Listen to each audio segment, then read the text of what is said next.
Deixa eu falar para vocês umas coisas que eu estava refletindo essa semana. Fui ler algumas coisas e eu descobri algumas coisas que eu queria compartilhar com vocês que está fazendo muita diferença.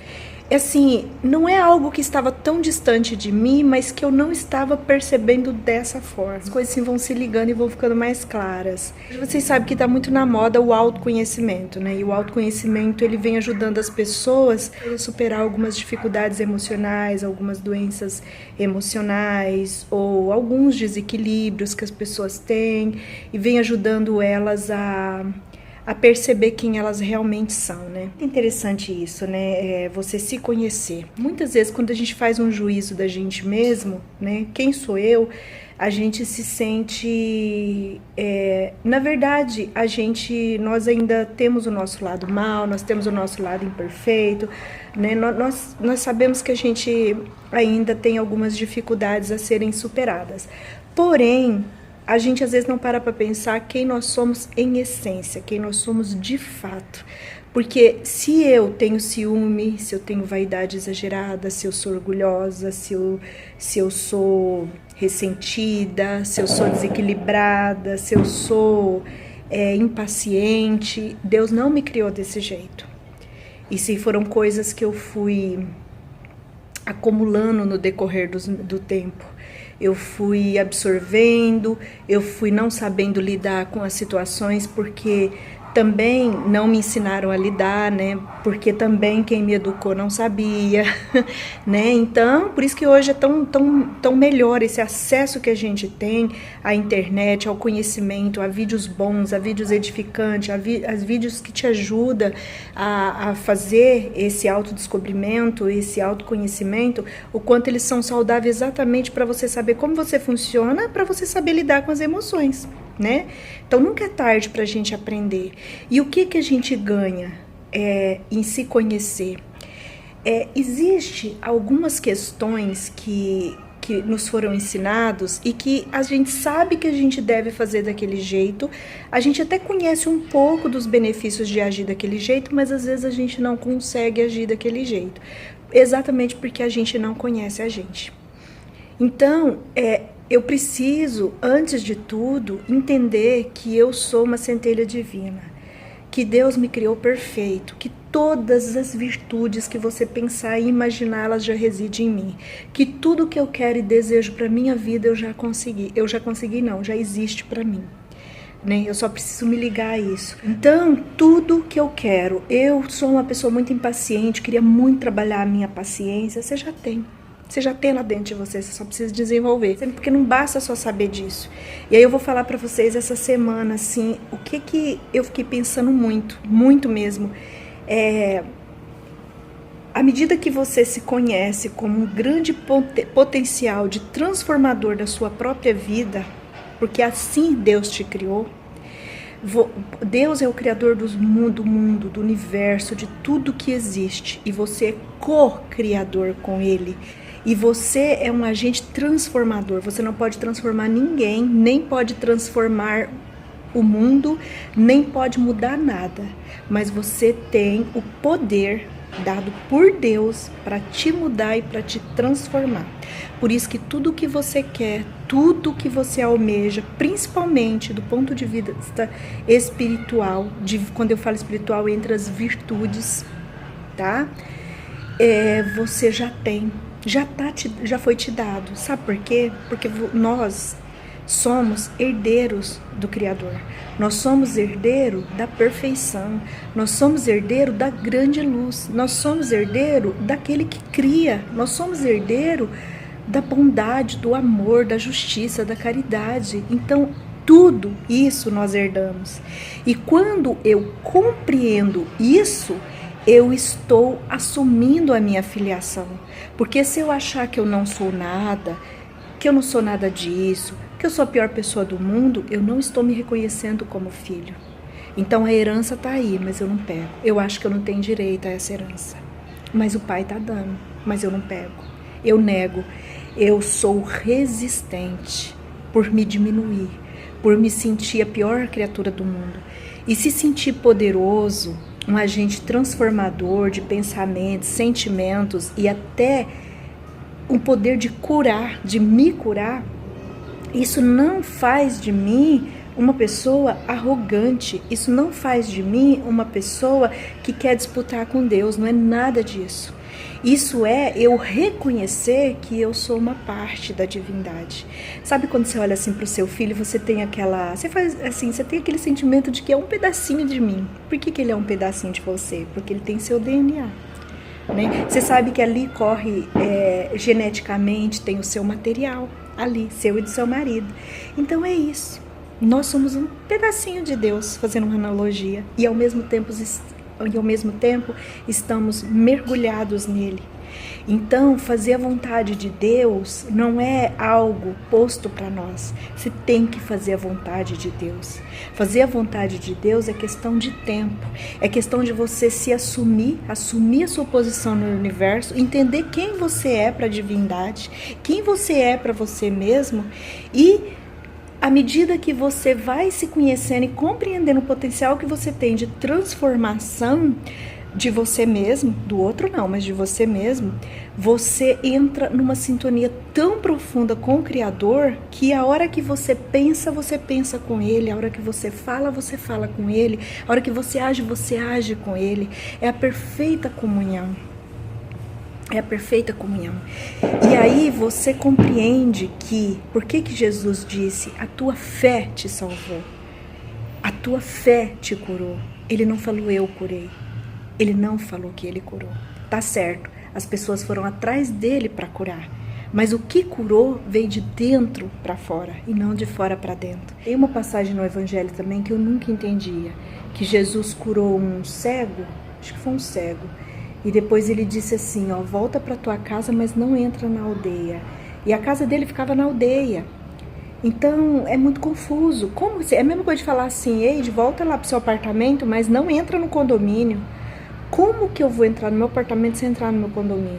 Aí, esses dias, eu fiz um estudo sobre isso e eles explicam que ali Jesus estava falando da casa mental.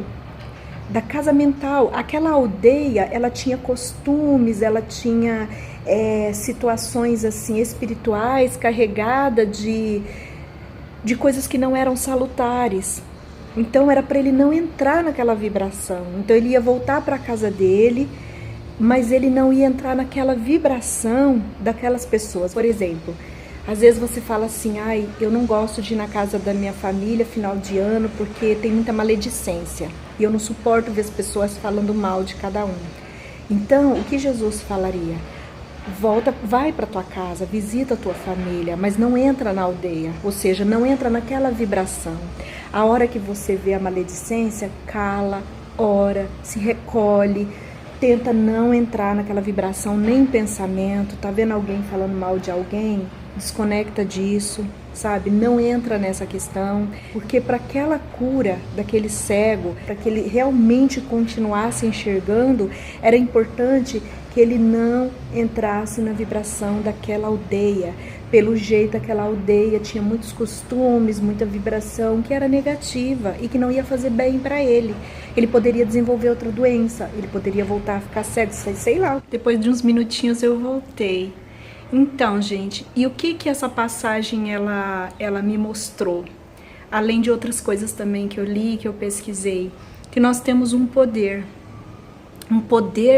de modificar os nossos sentimentos e os nossos pensamentos, e que é a origem das nossas dores, que é a origem do nosso sofrimento, que é a origem até de algumas doenças, nossos pensamentos, nossos sentimentos.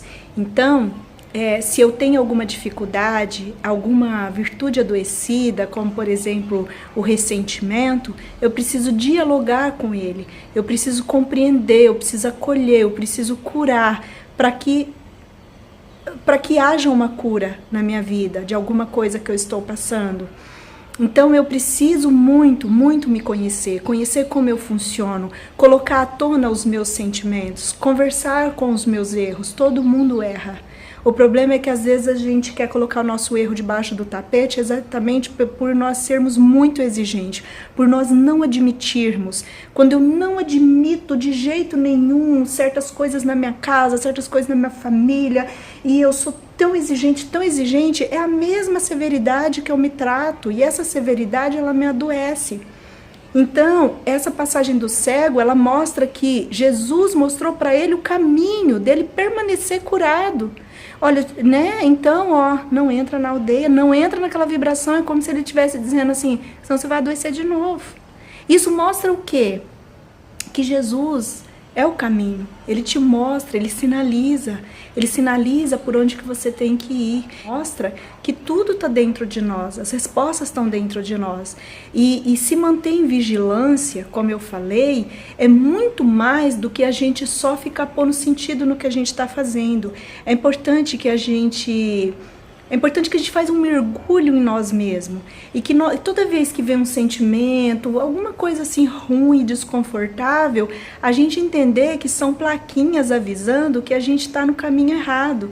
E que muitas vezes, o que é o caminho errado? O caminho errado é, por exemplo, quando eu coloco situações acima de pessoas, acima do sentimento das pessoas. Quer ver? Eu vou dar um exemplo bem simples, tem muita coisa, mas eu vou dar um exemplo bem simples para nós que somos mães, donas de casa e pais. Muitas vezes, estar com a casa organizada e limpa e tudo em ordem está acima do sentimento do meu filho. Está acima de sentar com o meu filho e brincar com ele. Está acima de levar meu filho para tomar um banho de sol. Eu preciso cuidar da casa, eu preciso, sabe? Então, às vezes, é caminho errado quando eu coloco uma ideia, igual já falei aqui em outro vídeo, acima das pessoas. As pessoas sempre têm que estar em primeiro lugar, sempre, em qualquer situação. Você está no banco, você está na fila do banco, você está nervoso, você está estressado. Coloca a pessoa acima da situação. Então, esse sentimento que às vezes a gente sente ruim, que já não sabe de onde vem, são plaquinhas dizendo, olha, volta, o caminho está errado, faz de novo. E é tão interessante porque a gente tem essa questão do renascimento em Cristo, né? Quando você aceita Jesus como modelo a seguir, como o caminho a seguir, você tem uma linguagem simbólica que é o renascimento, né? Então isso mostra o nosso poder de renascer de novo. Renascer de novo é muito mais do que crer em Jesus. Renascer de novo é você compreender o potencial que você tem para transformar situações internas na sua vida. Não te cabe mudar pessoas, mas você pode voltar para você e trabalhar os seus sentimentos. E que está o nosso poder? Porque o nosso poder ele é limitado a nós mesmos. Essa mudança, a nossa postura e o nosso comportamento, as mudanças que a gente tem, a gente acaba, de alguma forma, refletindo no ambiente. Isso não tem como não refletir, tá? É igual aquele filme que eu assisti, eu esqueci o nome, que a mulher mudou de postura e a partir da mudança que ela teve, da transformação na vida dela, ela acabou atingindo o marido dela, sem pedir para o marido dela ser aquilo que ela queria que ele fosse. Acho que é Quarto de Guerra, é o Quarto de Guerra. Que é muito interessante. Então, enquanto ela ficava dizendo pro marido dela, ficava chateada com as posições do marido dela, não resolvia nada. Mas quando ela mudou, a gente precisa resolver as nossas questões internas. Porque se o comportamento do outro me machuca, e eu não vou conseguir mudar o comportamento do outro, não cabe a mim fazer isso.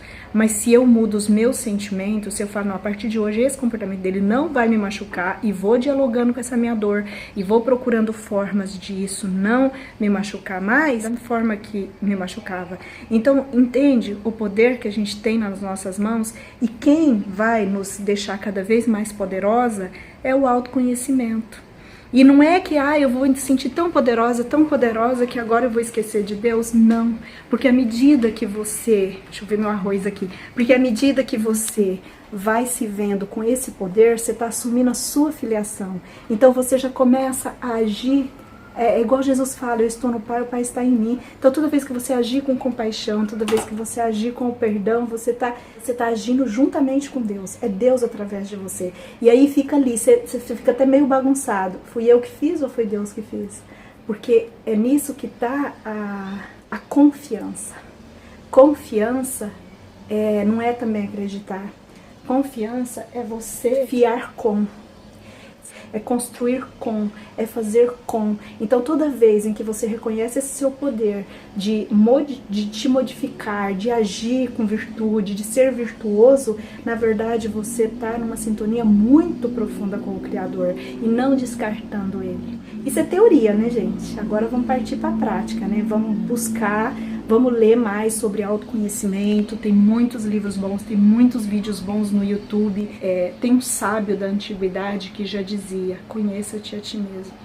Ele só disse isso: conheça-te a ti mesmo. E um dos nossos piores problemas é que nós não nos conhecemos. E quanto menos a gente se conhece, menos a gente está assumindo a nossa filiação divina.